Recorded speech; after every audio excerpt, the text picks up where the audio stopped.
죽어서 이어진 처녀 총각의 무덤. 옛날 어느 마을에 한 처녀가 늙은 부모님과 두 오빠들과 함께 살고 있었습니다.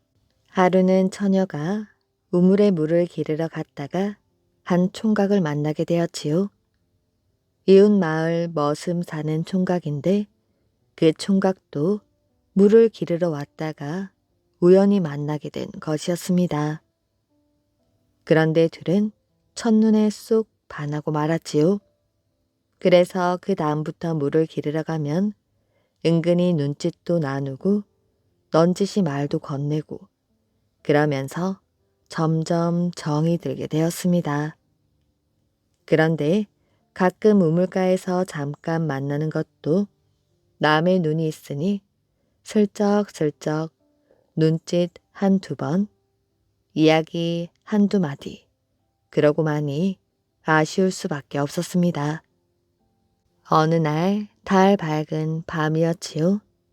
처녀가 가만히 방에 앉아 있으려니 총각 생각이 나서 잠을 이룰 수가 없었습니다.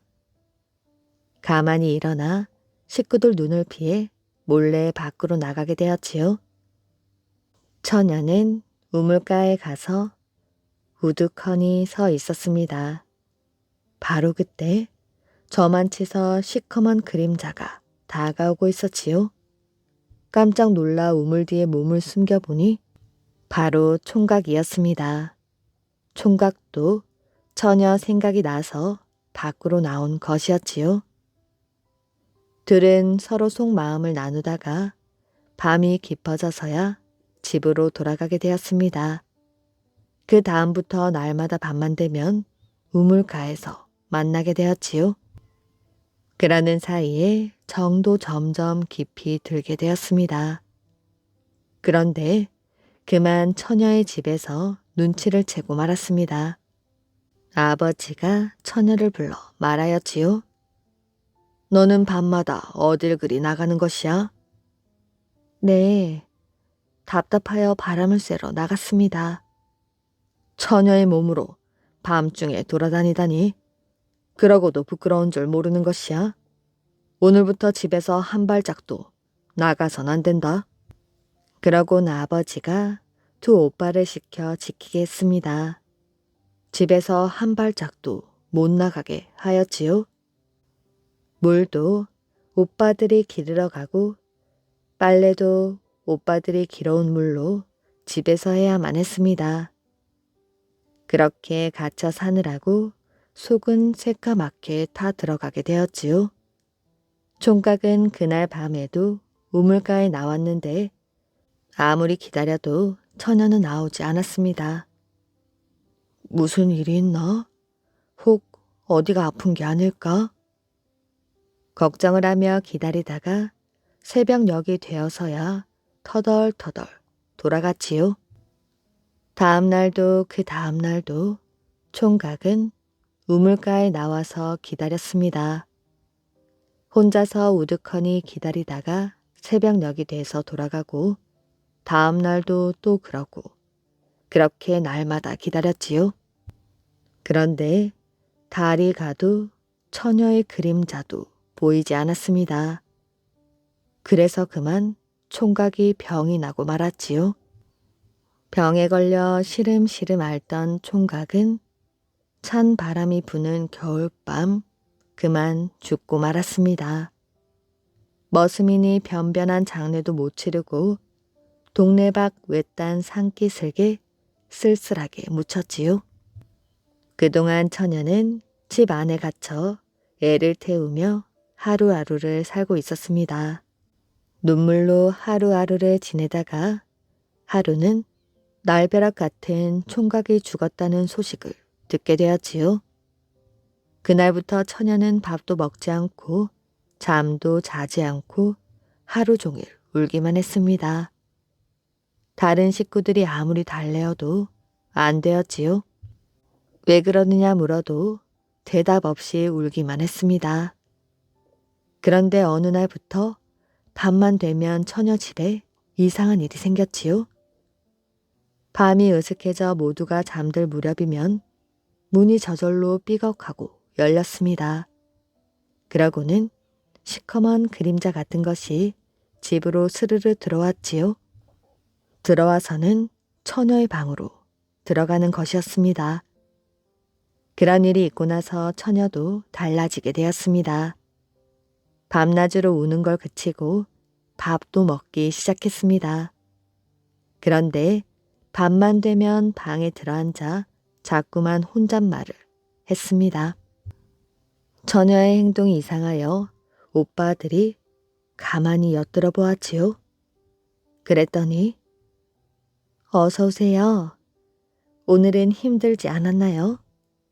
추운데 따뜻한 아랫목에 앉으세요. 오빠들이 누가 왔나 싶어 방문을 열면 아무도 없었습니다. 아무도 없는데 처녀 혼자 허공을 바라보며 말을 하고 있었지요. 오빠들은 이래선 안 되겠다고 생각하고 국리 끝에 팥죽을 쑤어서 온 집안에 뿌려놓게 되었습니다.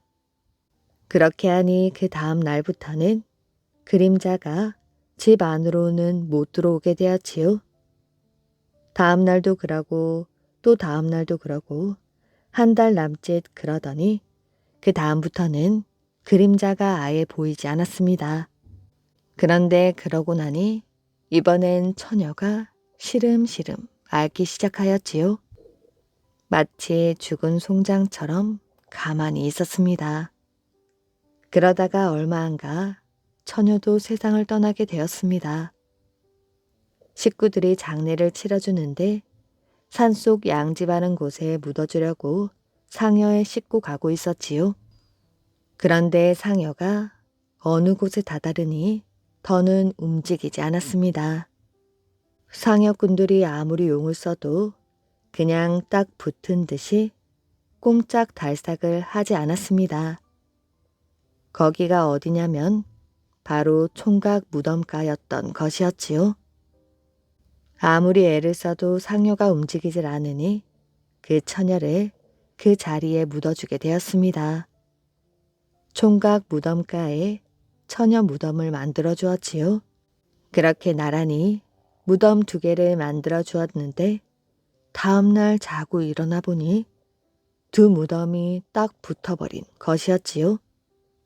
무덤 2개가 딱 붙어서 하나가 되어 있었던 것이었습니다. 이 생에서 이어지지 못한 두 처녀 총각이 죽어서 하나가 된 것이었지요. 기둥이 된 스님. 옛날에 상주에 있는 공갈못은 비가 조금만 많이 와도 둑이 무너져 버리곤 했습니다. 둑이 무너져 물이 쏟아져 나오면 근처 마을의 논밭은 모두 물에 잠겨버렸지요. 마을도 물에 잠겨 피해가 이만저만이 아니었습니다. 비가 그치면 마을 사람들이 모두 나와 못둑을 다시 튼튼하게 쌓았지요. 그런데 아무리 튼튼하게 쌓아도 비가 조금만 많이 오면 둑은 금방 또 터져버리는 것이었습니다. 그래서 비가 조금만 내려도 마을 사람들은 걱정이 이만저만이 아니었지요. 그러던 어느 해 여름이었습니다. 올해도 또 못둑이 터지면 어쩌지? 마을 사람들이 그늘 아래 모여 걱정을 하고 있을 때였지요. 마침 시주를 다니던 낯선 스님이 이 마을을 지나다 그 이야기를 듣게 되었습니다. 걱정 마십시오. 제게 한 가지 좋은 방법이 있습니다. 그게 뭡니까, 스님? 마을 사람들이 기뻐하며 물었지요. 다름이 아니라 못둑을 쌓을 때 산 사람을 기둥으로 세워놓는 것이지요.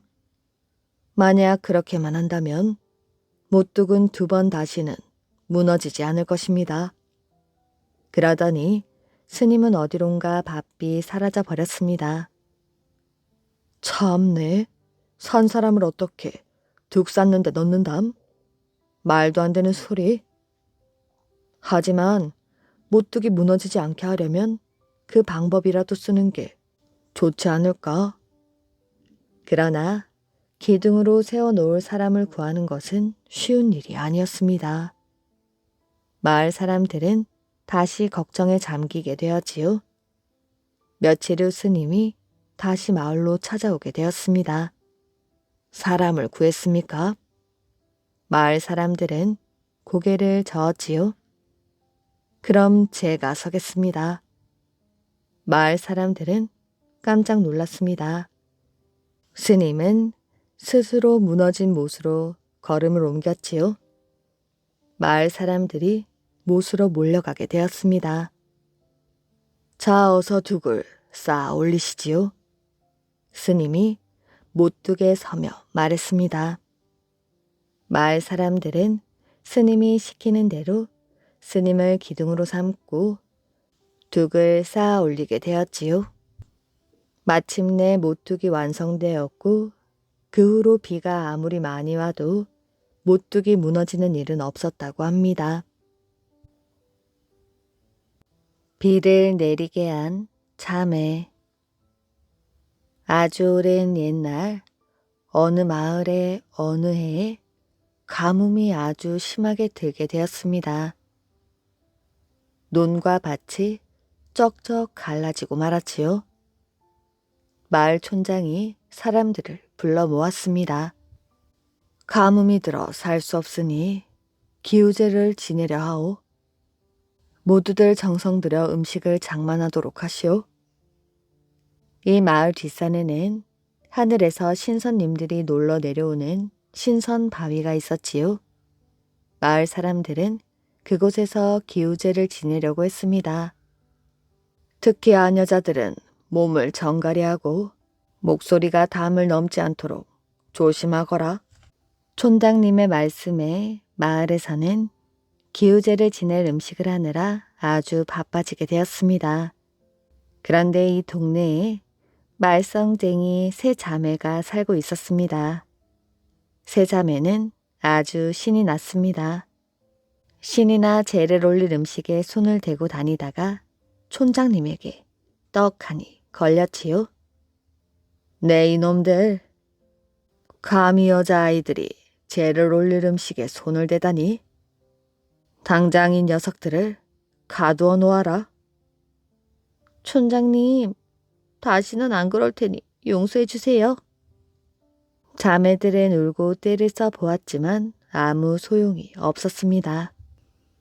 그렇게 신선바위로 남자들이 올라가 기우제를 지내고 왔습니다.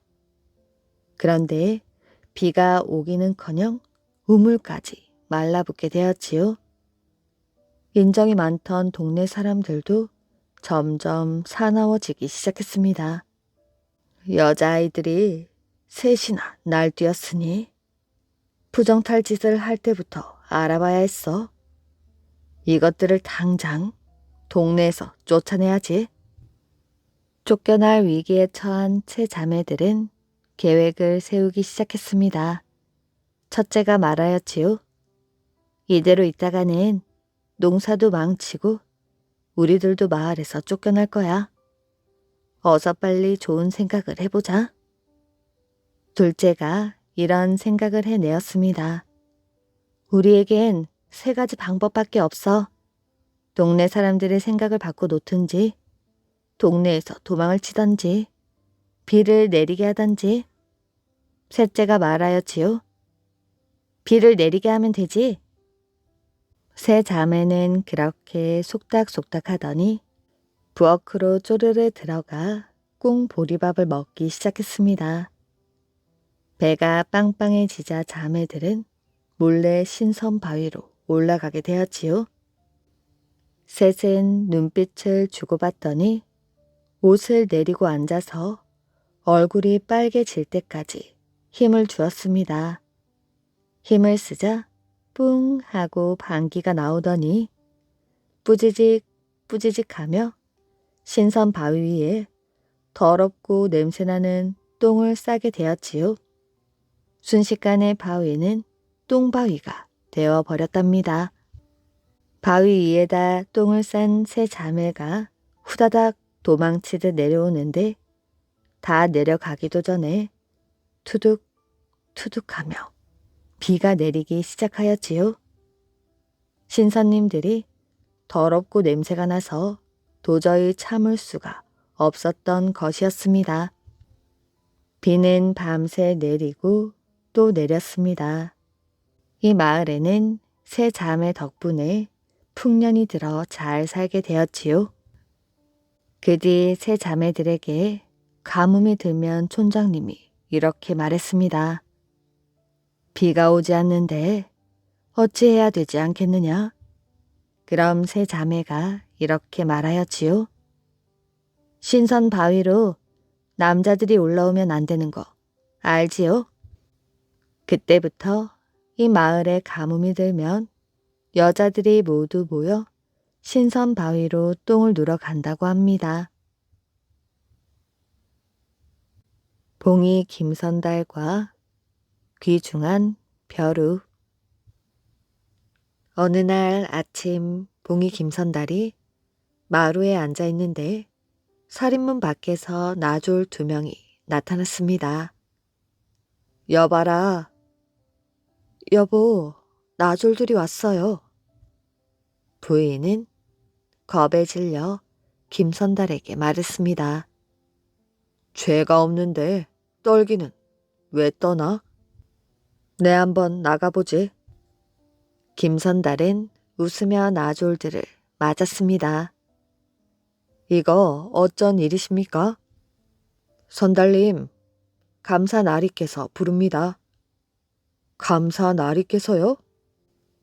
예, 지금 당장 채비를 차리십시오. 그럼 잠깐 기다리시오. 내 금세 옷을 갈아입고 오리다. 김선달은 방으로 들어갔습니다. 김선달은 곧 의관을 갖추고 밖으로 나갔지요. 나졸들이 앞장서서 갔습니다. 대궐 같은 평양감사 처소에 다다르게 되었지요. 감사가 이리 부르는 걸 보니 보통 일이 아닌 것 같았습니다. 나으리 봉이 김선달입니다. 네가 봉이 김선달이냐? 예. 내 너에 대한 소문은 익히 들어 알고 있다. 이리 가까이 와 앉거라. 내 일이 있어 너를 불렀는데 내가 시키는 대로 해주겠느냐? 예, 누구의 명이라고 거역하겠습니까? 평양 감사라고 하면 한양에서 대신들을 빼놓고는 지방 관리로서는 최고로 높은 자리였습니다. 그러니 교만할 대로 교만하고 방자함은 말로 다 할 수 없는 평양 감사였지요. 이런 평양 감사가 김선달을 불러놓고 속삭이고 있는 것은 분명 곡절이 있는 것이었습니다. 제게 분부하실 일이란 무엇입니까? 이번에 한양에서 영의정으로 계셨던 재상께서 물러나시고 새로 황정승께서 오르셨다. 그런데 새로 정승이 바뀌면 예의를 올려야 함이 마땅한 일이 아니겠느냐? 김선달은 속으로 이렇게 생각하였지요. 한양으로 뇌물을 보내 이 자리를 빼앗기지 않으려는 속셈이로군. 감사가 말을 이었습니다. 그래서 내 너를 이번에 특사로 삼아 한양에 계신 황재상께 예의를 올리고 오도록 하려는데 네 생각은 어떠하냐? 제가요? 너라면 아무 탈 없이 해낼 것 같아 불렀다. 사또의 명령이시니 그렇게 하겠습니다. 그런데 김선달은 말끝을 흐렸지요. 대답이 왜 그러느냐? 김선달은 의미 있는 미소를 지었습니다. 네 뜻은 잘 알았다. 이번 일만 잘하고 돌아오면 순금 20냥과 비단 10피를 주겠다. 그러니 그리 알거라. 언제 떠납니까? 급하니 오늘 당장 떠나거라. 이것이 황정승께 올릴 예물이다. 이건 우리 집 선조 대대로 물려오는 벼루이다. 이 벼루로 공부를 하면 과거에 급제하는 신통한 벼루지. 그러니 꼭 황정승께 잘 올리고 오너라. 노자 50냥이면 충분하겠지? 예, 그만하면 충분합니다. 김선달이 벼루와 노자를 받아가지고 나가려 할 때였지요. 네, 다시 말하는데 일을 잘하고 오면 상을 줄 것이고 그렇지 못한다면 죽음을 면치 못할 것이야. 네, 잘 알겠습니다. 김선달은 곧장 집에 들려 한양길에 올랐습니다. 김선달은 평양감사의 특사라는 신분으로 역에서 말을 얻어 타고 갈 수 있어 가고 오는데 보름이면 충분했습니다. 봉이 김선달이 평양을 떠난 지 닷새가 지났지요. 말을 타고 황해도에 도착했을 때에는 이른 저녁이었습니다. 오늘 밤은 여기서 쉬어가야겠구나. 김선달은 이렇게 생각하고 주막을 찾아 들어갔습니다. 주인장, 하룻밤 쉬어갈 수 있겠소? 어서 오십시오.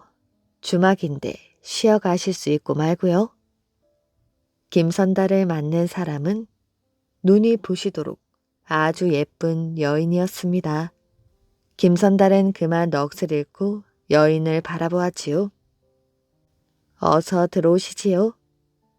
정신을 가다듬은 김선달은 이런 촌에서 절세 미인을 다 보다니 정신이 오락가락 하는구려. 별 말씀을 다 하시네요. 여인은 활짝 웃었습니다. 이쪽으로 오시지요. 오늘 밤은 당신 때문에 잠이 오지 않겠는걸? 김선달은 여인을 따라 들어가며 능청을 떨었습니다. 농담도 잘하십니다. 농담이 아니라 마음에서 우러난 말이오. 정말이십니까? 그런데 이 집에는 그대뿐이오. 오늘은 저 혼자랍니다. 어째서 혼자지? 다들 어디 갔나? 그건 알 필요가 없으니 어서 편히 쉬셔요. 그럼 술이나 한 잔 가져다 주게. 김선달이 시킨 술 몇 잔을 마시자 밤은 깊어져만 갔습니다. 네 이름이 춘월이라고? 김선달은 술에 취하여 여인의 얼굴을 뚫어져라 바라보았습니다. 왜 그리 보십니까? 천하의 봉이 김선달이 어여쁜 여인을 많이 보았지만 너처럼 아름다운 여인은 처음 보는구나. 선비님이 바로 천하의 제주꾼 봉이 김선달 님이십니까? 아니, 네가 이 김선달을 알고 있었느냐? 그 이름은 오래전부터 알고 있었지요. 전 한양에서 태어나 기생이 된 지 3년이 지났습니다. 평양에서 1년 있다가 금년에 한양으로 가는 길 잠시 쉬어가려고 이곳 남천에 들렸지요.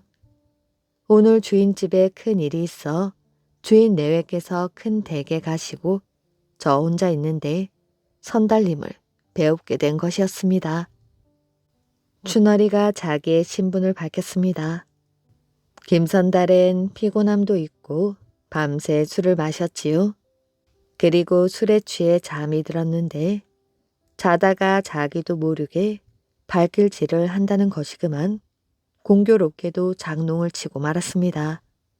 그때 장롱에 올려놓았던 무언가가 방바닥에 떨어져 깨지는 소리가 났습니다.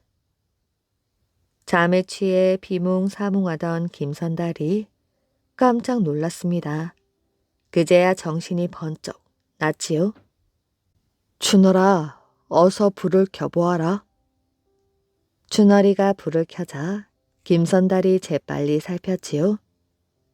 장롱에 올려져 있었던 평양감사의 가보인 벼루가 떨어져 두 동강이 나 있었습니다. 이거 큰일 났구나. 정말 큰일이군. 선달님, 벼루가 깨졌네요. 어쩌면 좋아요. 어떤 벼루인지도 모르는 춘월이가 호들갑을 떨며 말했습니다. 친구가 준 것인데 또 사면 되지. 벼루가 깨진 것을 알면 목이 달아날 수도 있는 것이었습니다. 하지만 김선달은 아무렇지도 않게 벼루를 한쪽으로 밀쳐놓고는 다시 잠을 자려는 것이었지요. 다음 날 아침 김선달은 깨진 벼루를 가지고 춘월이와 헤어져 한양으로 갔습니다. 이틀 뒤 한양에 도착한 김선달은 황정승 집을 찾았지요. 황정승이 살고 있는 집 역시 으리으리한 저택이었습니다. 저택으로 들어가려면 대문을 비롯하여 12개를 통과해야 했습니다. 그 대문마다 문지기가 있어서 검문을 받은 뒤에 허락을 받아야 들어갈 수 있었지요. 하지만 봉이 김선달은 타고 온 조랑말을 문 앞에 메어놓고는 무조건 안으로 들어갔습니다. 첫 번째 대문에 들어서기 무섭게 문지기가 가로막았지요. 누구냐? 누구긴 누구야? 사람이지. 기세 좋게 다음 문으로 들어가려 했습니다. 첫 번째 문을 지키고 있던 문지기는 순간 어안이 벙벙해 넋을 놓고 보고 있었는데 다음 문지기가 가로막았습니다. 걔 누구냐? 누구긴 보면 몰라. 김선달의 기세에 두 번째 문지기도 그만 넋을 놓았지요.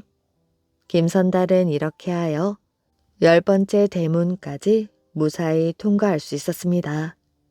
그런데 나머지 두 대문은 경비가 이만저만이 아니었지요. 대체 어느 놈이냐? 11번째 대문을 통과하려 하자 문지기가 소리를 질렀습니다. 어느 놈이긴 평양에 사는 사람이지. 여기가 어디라고 썩 물러나지 못할까? 네가 비키거라. 이놈이? 화를 참지 못한 문지기는 김선달을 번쩍 들어 땅바닥에 내동댕이 쳐버렸습니다. 아이고 사람 죽네.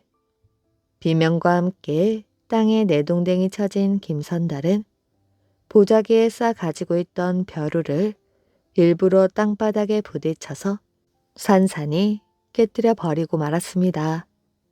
김선달은 깨어 흩어진 벼루를 보자 갑자기 얼굴빛이 새파랗게 질리면서 대성통곡을 하였지요. 아이고 나는 이제 죽었구나. 저 벼루가 어떤 벼루인 줄 알고 날 내동댕이 쳐 벼루를 깨뜨리게 한 것이야. 난 죽었구나. 김선달이 시끄럽게 우는 소리에 안채에 있던 황정승이 이 소리를 들었습니다. 밖이 왜 이렇게 소란스러우냐? 정승이 하인에게 물었지요. 어느 평안도 사람이 대감 마님을 뵈러 온다면서 대문간에서 옥신각신하다가 가져온 벼루를 깨뜨렸다 합니다. 벼루?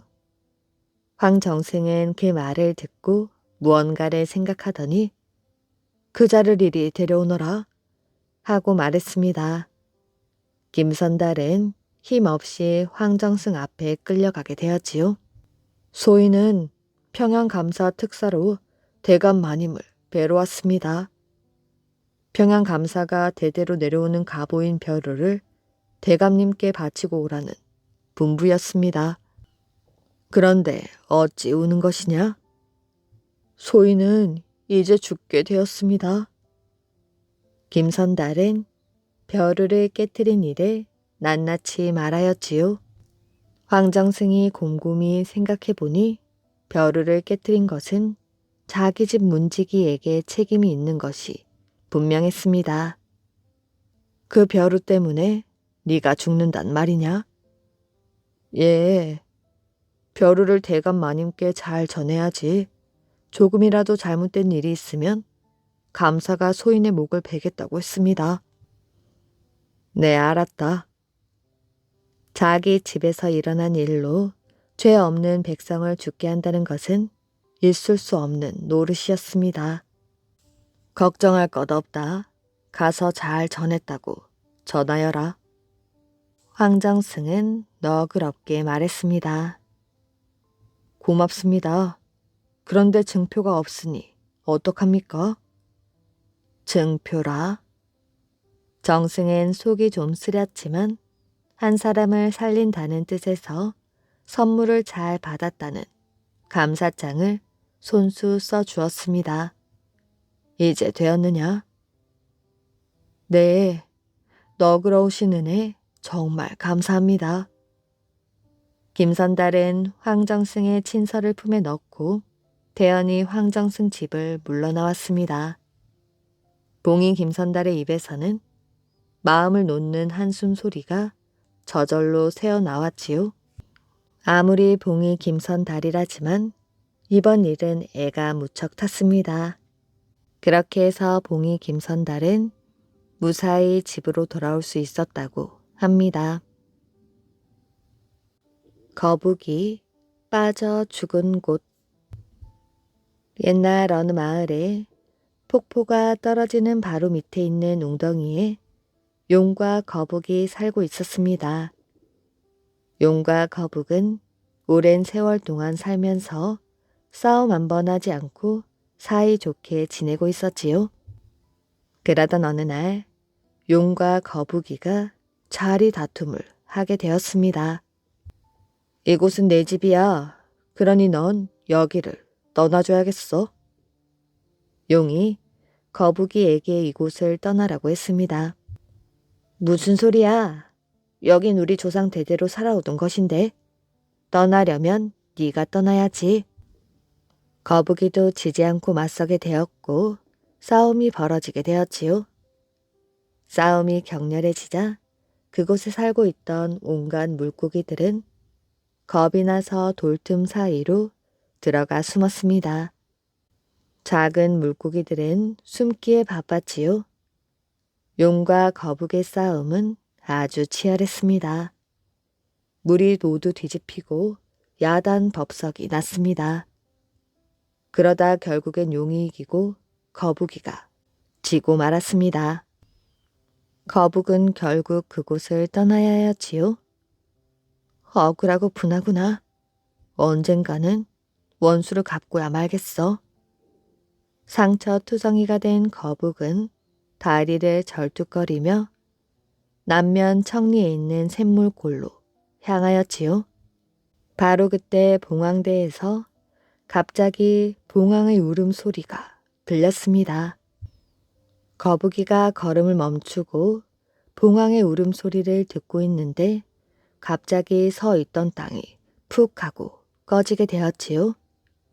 그 바람에 거북은 샘물골로 가지도 못하고 땅속에 파묻혀 죽고 말았다고 합니다. 사람들은 그곳을 불쌍한 거북이 빠져 죽은 곳이라 하여 몰구지라 부르게 되었다고 합니다. 소를 잃어버린 사람. 옛날에 어느 사람이 집에서 키우던 소를 잃어버리게 되었습니다. 그런데 아무리 찾아봐도 소가 어디로 간 것인지 도통 알 수가 없었지요. 억울했던 소 주인은 용하다고 소문난 점쟁이를 찾아가게 되었습니다. 외양간에 묶어두었던 소가 감쪽같이 사라졌습니다. 대체 무슨 일인지 좀 알아봐 주시겠습니까? 말을 들은 점쟁이는 시큰둥하게 한마디를 하였지요. 소를 찾으려면 내일 아침 일찍 점심 도시락을 잔 후 갓을 쓰고 길을 떠나십시오. 길을 가다 똥이 마렵거든 아무 데서나 쭈그리고 앉아 똥을 누면서 도시락을 풀어 밥을 먹다 보면 자연히 알 도리가 있을 겁니다. 소 주인은 이런 말도 안 되는 이야기를 듣고 집에 오니 더욱 기운이 빠져 멍하니 앉아 있었습니다. 그러다 가만히 생각해 보니 누군가 자기 소를 훔쳐갔다면 마을을 빠져나가기 위해 이웃 마을로 가는 고개를 넘어갔을 것 같았지요. 점쟁이의 말은 믿기 힘들었지만 소를 찾기 위하여 일단 무슨 일이든지 해야 했습니다. 소 주인은 다음날 아침 도시락을 싸서 허리춤에 차고 길을 떠나게 되었습니다. 소 주인이 숨이 차도록 마구 달려 고개를 거의 다 넘어갈 때쯤에 똥이 마렵기 시작하였지요. 소 주인은 이웃 마을과 통하는 길목에 앉아서 도시락을 펼쳐놓고 똥을 싸면서 밥을 꾸역꾸역 먹었습니다. 그때 지나가던 사람 하나가 그 모습을 보고 중얼중얼 말하였지요. 거참 별놈이 다 있구나. 밥을 먹으며 똥을 싸는 놈이 없나? 방 안에서 소를 키우는 놈이 없나? 소주인은 그 말을 듣고 눈이 휘둥그레져서 그 사람에게 물었습니다. 이보시오. 나는 갈 길이 바빠 밥을 먹으면서 똥을 누지만 어떤 놈이 방에다 소를 키운답니까? 그랬더니 그 사람이 이렇게 말했습니다. 이 고개를 돌아 한 골짜기로 가면 집이 한 채 있는데 그 집이 방 안에서 소를 키운답니다. 내 살다 별일을 다 보았구려. 오늘은 참 희한한 일을 많이 보네요. 소 주인은 그 사람이 말이 떨어지기 무섭게 도시락을 도로 싸서 그 집을 찾아가게 되었습니다. 그랬더니 정말 그 집 뒷방에 자기 집 소가 매여 있는 게 아니겠어요? 소 주인은 깜짝 놀라 생각했습니다. 그 점쟁이가 참으로 용하구나. 소 주인은 그 길로 자기 소를 찾아 끌고 왔다고 합니다. 처녀로 변한 강아지. 옛날 어느 바닷가 마을에 어머니와 둘이 사는 아이가 있었습니다. 이 아이는 공부하기를 싫어하였지요. 그래서 서당에 다니지 않고 날마다 바닷가에서 놀기만 했습니다. 그런데 어느 날 바닷가에 놀러 나와 보니 어떤 거인이 바위 위에 벌거벗고 누워 드르렁 드르렁 코를 골고 있었지요. 아이는 잠든 거인을 보자 장난이 치고 싶었습니다. 그래서 얼른 집으로 가 말총을 가져왔지요. 아이는 말총으로 거인의 고추를 묶어버렸습니다. 아이가 돌아간 뒤 거인이 깨어났지요. 거인은 아랫도리를 만지며 얼굴을 찡그렸습니다. 아이고, 왜 이렇게 아프지? 거인은 발을 동동 거리다가 바닷속으로 뛰어들었습니다. 거인은 물귀신이었던 것이지요. 그 뒤 바닷가에서는 한동안 거인의 모습을 볼 수 없었습니다. 하루는 아이가 바닷가에서 놀고 있었는데 예쁜 소녀가 바닷속에서 나왔지요. 소녀는 아이를 보자마자 이렇게 말했습니다. 아버지가 아프셔서 걱정이란다. 아버지 병을 고쳐줄 용한 의원이 있으면 소개해 주겠니? 너희 아버지는 어디가 아프시니? 고추가 아프시대. 아버지 병만 고쳐준다면 그 은혜는 꼭 갚을 것이야. 아이는 소녀가 거인의 딸이라는 것을 알고 자신만만하게 말했습니다. 그 정도 병은 나도 고칠 수 있어. 아이의 말에 소녀가 말했지요. 정말이니? 그럼 당장 우리 집에 가자. 잠깐 기다려줘. 집에 좀 다녀올게. 아이는 자기 집으로 가서 작은 칼 하나를 숨겨 가지고 왔습니다. 그러고 소녀를 따라 바닷속으로 들어갔지요. 바닷속에는 커다란 궁전이 있었습니다. 소녀는 아이를 궁전으로 데리고 들어갔지요. 소녀의 안내를 받아 어느 방으로 들어가 보니 거인이 누워 있었습니다. 거인은 끙끙 앓는 소리를 내고 있었습니다. 아버지, 의원을 모셔왔습니다. 거인은 아이를 바라보며 말하였지요. 제 병을 고쳐주신다면 그 공은 잊지 않겠소. 제가 병을 고쳐드릴 테니 염려 마십시오. 아이는 거인을 위로하고 숨겨 가지고 온 작은 칼을 꺼냈습니다. 그 면도칼로 묶은 말총을 뚝 끊었지요. 그러자 거인이 소리쳤습니다. 하나도 안 아프네. 거인은 기뻐 덩실덩실 춤을 추었지요. 거인은 아이가 고마웠습니다. 그래서 상 다리가 부러지도록 잔치상을 차려 대접한 다음 아이에게 물었습니다. 내가 아끼는 것은 내 딸과 오색 주머니와 강아지요. 이 중에 마음에 드는 것이 있으면 한 가지만 가지시오. 아이는 거인 옆에 앉은 딸을 바라보았습니다. 딸을 데려가 봐야 별 소용이 없을 것 같았지요. 그리고 오색 주머니를 가져가 봐야 모래나 담고 노는 것밖에 소용이 없을 것 같았습니다. 아이는 강아지를 바라보았지요. 강아지는 데리고 놀 수 있어 좋을 것 같았습니다. 아이는 강아지를 가슴에 안고 집으로 돌아왔지요. 아이를 강아지가 하얀 강아지라고 흰둥이라 불렀습니다. 그런데 흰둥이가 집에 온 뒤부터 이상한 일이 벌어졌습니다.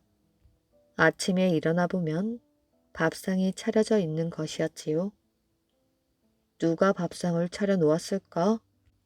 그래서 하루는 밤 잠을 자지 않고 부엌을 지켜보았습니다. 닭 울음소리가 들리자 흰둥이가 부엌으로 들어왔지요. 흰둥이는 부엌에 쪼그리고 앉더니 강아지 가죽을 벗었습니다. 그러자 예쁜 처녀의 모습이 드러났지요. 처녀는 강아지 가죽을 선반 위에 올려놓았습니다. 그리고 밥을 짓고 반찬을 만들었지요. 처녀는 상을 다 차려놓은 뒤 강아지 가죽을 입었습니다. 그러고는 천천히 부엌에서 나갔지요. 다음날 새벽 아이는 부엌에 숨어 들었습니다. 처녀가 음식을 만드는 사이 아이는 강아지 가죽을 몰래 가지고 나와 불에 태워버렸지요. 강아지 가죽이 없어지자 처녀는 강아지로 돌아갈 수 없었습니다. 그냥 사람으로 살아가야 하였지요. 그 후 아이는 조금 자라서 처녀와 결혼하여 어머니를 모시고 행복하게 잘 살았다고 합니다. 도깨비 사위를 죽인 사람. 옛날 어떤 영감이 장터에서 술을 마시고 밤늦게 돌아오다가 길에서 도깨비를 만났습니다. 도깨비가 말하였지요. 영감님, 영감님에게는 예쁜 딸이 있지요. 나에게 줘요. 안 그러면 집에 못 가게 할 것이요. 영감은 온몸에 식은땀이 흘렀습니다. 도깨비에게 붙들려 가면 다시는 집안 식구들을 보지 못할 것이었지요. 영감은 겁먹은 표정으로 말했습니다. 내 딸을 줄 터이니 집에 보내다오. 고마워요 장인어른. 우선 혼례식 준비를 해주세요. 내일 내가 댁에 갈게요. 영감은 도깨비와 헤어져 집으로 돌아와 어여쁜 딸의 얼굴을 보니 가슴이 무너져 내렸습니다. 괜한 약속을 하여 딸의 장례를 망친 것 같아 자리에 누워도 잠이 오지 않았습니다. 다음날 아침 도깨비는 영감의 집에 어슬렁어슬렁 나타났습니다. 새신랑이라고 옷차림이 말쑥하였지요. 장인어른, 혼례식 준비는 다 되었지요. 마을 사람들을 불러 어서 식을 올리도록 합시다. 영감은 도깨비의 말을 듣지 않을 수 없었습니다. 울고 불고하는 딸을 겨우 달래어 도깨비와 혼례를 올려주었지요. 도깨비는 영감의 집에 신방을 차려 같이 살게 되었습니다. 도깨비 사위는 저녁마다 외출을 하였지요. 이곳저곳 밤새도록 돌아다니다가 날이 밝으면 집으로 돌아왔습니다. 그런데 무엇을 하다 왔는지 늘 돈꾸러미를 들고 들어왔지요. 그 덕분에 영감집은 금방 부자가 될 수 있었습니다. 영감은 도깨비 사위 덕에 잘 살게 되었지만 도깨비 사위가 싫었습니다. 하루빨리 자기 집에서 도깨비 사위를 쫓아내고 싶었지요. 그러던 어느 날 영감은 도깨비 사위에게 물었습니다. 자넨 세상에서 무서운 것이 하나도 없지. 누가 감히 자네에게 맞설 수 있겠나? 아니에요. 나도 무서운 것이 있어요. 누런 게로 끓인 게장국은 냄새만 맡아도 소름이 쫙 끼친답니다. 도깨비는 말을 하면서도 겁이 나는지 벌벌 떨었습니다. 영감은 그 모습을 보고 올커니 하였지요. 영감은 도깨비 사위가 외출하기를 기다렸습니다. 저녁이 되어 도깨비 사위가 집에서 나가자 영감은 누런 게를 잡아 국을 끓였습니다. 그런 다음 국 그릇에 담아들고 대문 옆에 숨어 있었지요. 새벽녘이 되자 도깨비 사위가 들어왔습니다. 영감은 대문으로 들어서는 도깨비 사위를 향해 국을 끼얹었지요. 으악, 이게 뭐야? 국을 머리에 뒤집어 쓴 도깨비 사위는 하얗게 질렸습니다. 도깨비 사위는 겁에 질려 멀리 달아나 버렸지요. 도깨비 사위를 쫓아버린 영감은 너무 기뻤습니다. 그렇지만 며칠이 지나자 이런 생각이 들었습니다. 그 녀석이 죽지 않고 살아 있었으면 어쩌지? 언젠가 다시 우리 집을 찾아올 텐데. 영감은 걱정을 하다가 대동강에 있는 다리로 갔습니다.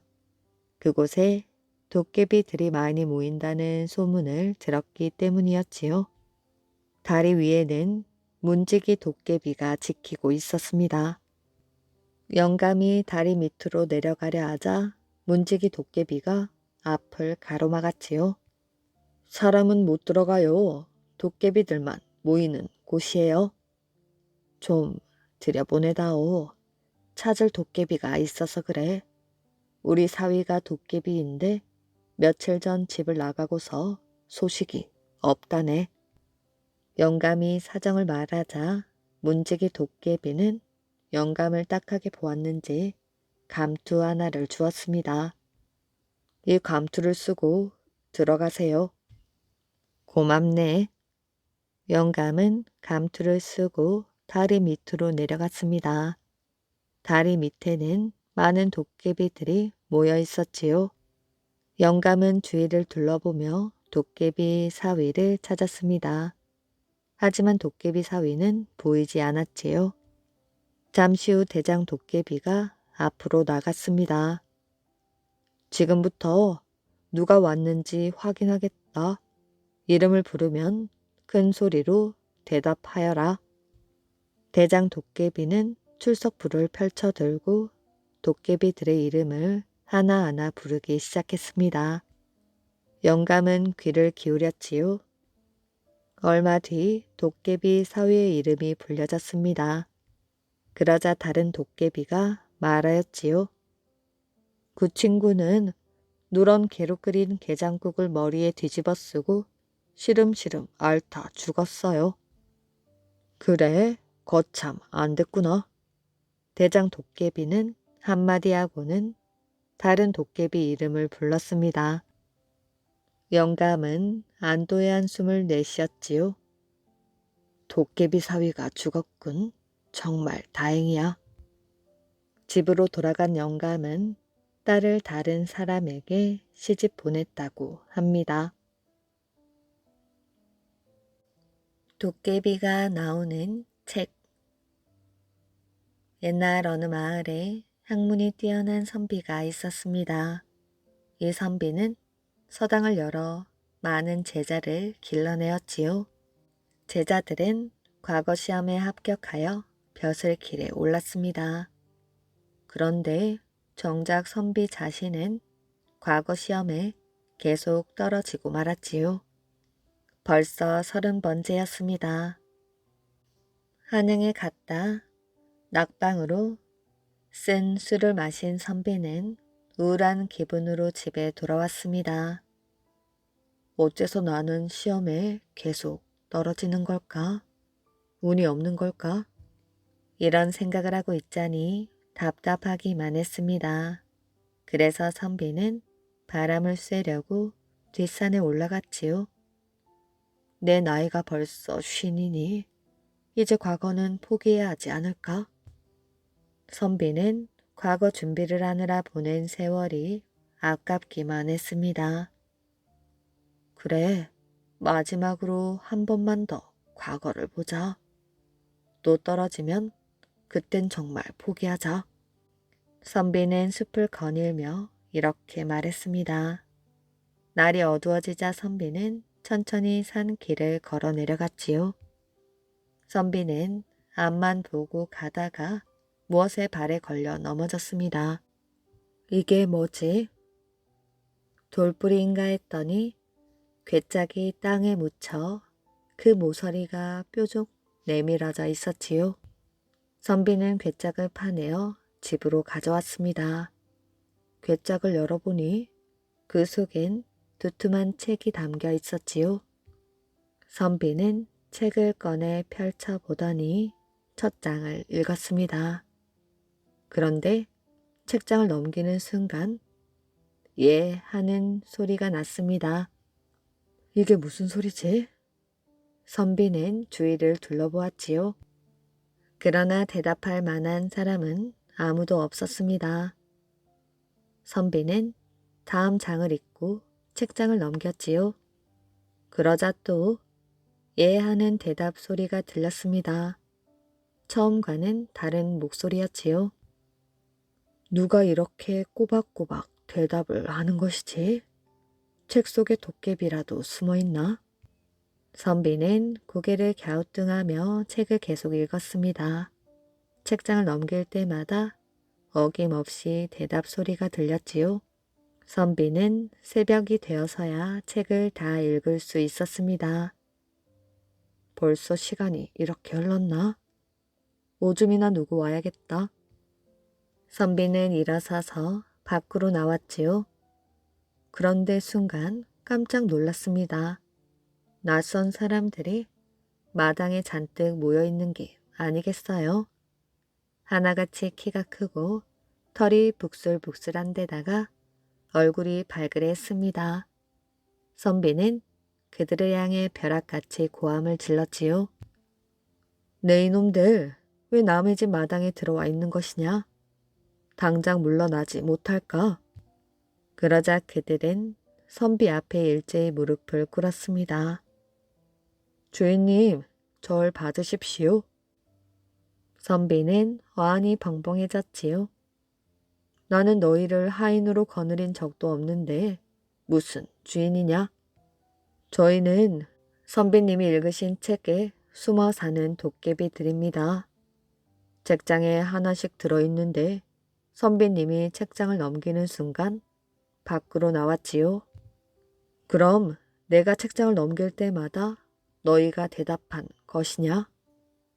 예, 책을 가진 분이 저희의 주인이 되십니다. 앞으로 언제든지 저희를 불러주십시오. 무슨 일이든 시키시는 대로 하겠습니다. 그럼 너만 남고 나머지 도깨비들은 그만 물러가거라. 도깨비들은 선비의 말을 잘 따랐습니다. 선비는 도깨비들이 뛰어난 재주를 가지고 있다는 것을 알았습니다. 그래서 도깨비를 통하여 한 가지 확인하고 싶은 것이 있었지요. 선비는 도깨비에게 물었습니다. 궁금한 점이 있는데 좀 알아봐 줄 수 있겠느냐? 나는 이제까지 과거 시험을 여러 번 보았지만 계속 떨어지고 말았지.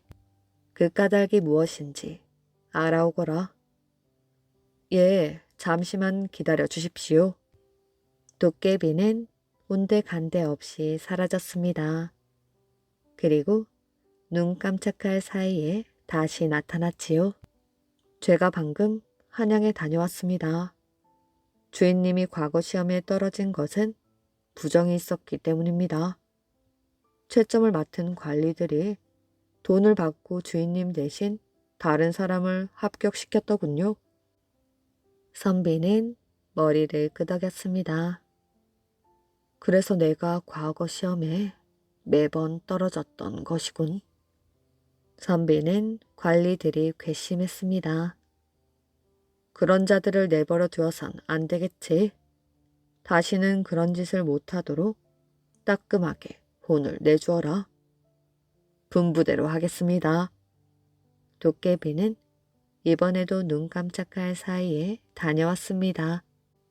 주인님, 관리들을 따끔하게 혼내주었습니다. 그리고 과거 시험에서 좋은 성적을 얻었으면서도 억울하게 떨어진 사람을 합격시키라고 일렀습니다. 그래, 수고하였다. 그만 돌아가도록 해라. 예. 도깨비는 몸이 작아지더니 책 속으로 들어갔습니다. 선비는 신비한 책을 바라보았지요. 이 책만 가지고 있으면 도깨비들을 움직여 못할 일이 없을 것 같았습니다. 만일 이 책이 나쁜 사람들의 손에 넘어가면 어떻게 될까? 세상은 악의 소굴로 변해버리겠지. 선비는 그만 책이 무서워졌습니다. 그래서 그 책을 아궁이 속에 넣어 태워버렸지요. 다음날 아침 선비의 집에 손님이 찾아왔습니다. 과거 시험에서 채점을 맡은 관리들이었지요. 선비님을 모시러 왔습니다. 지난 과거 시험에서 가장 높은 점수를 얻었습니다. 채점을 잘못하여 이제야 1등으로 뽑았습니다. 관리들은 얼굴이 멍투성이었지요. 도깨비에게 매를 맞았는지 퉁퉁 부어 있었습니다. 그 뒤 선비는 벼슬 길에 올라 백성들을 잘 다스리는 훌륭한 관리가 되었다고 합니다. 이야기 재미있게 잘 들으셨나요? 오늘의 이야기는 여기까지입니다. 오늘도 이야기를 들어주셔서 정말 감사합니다. 오늘도 편안한 밤 되시길 바랍니다.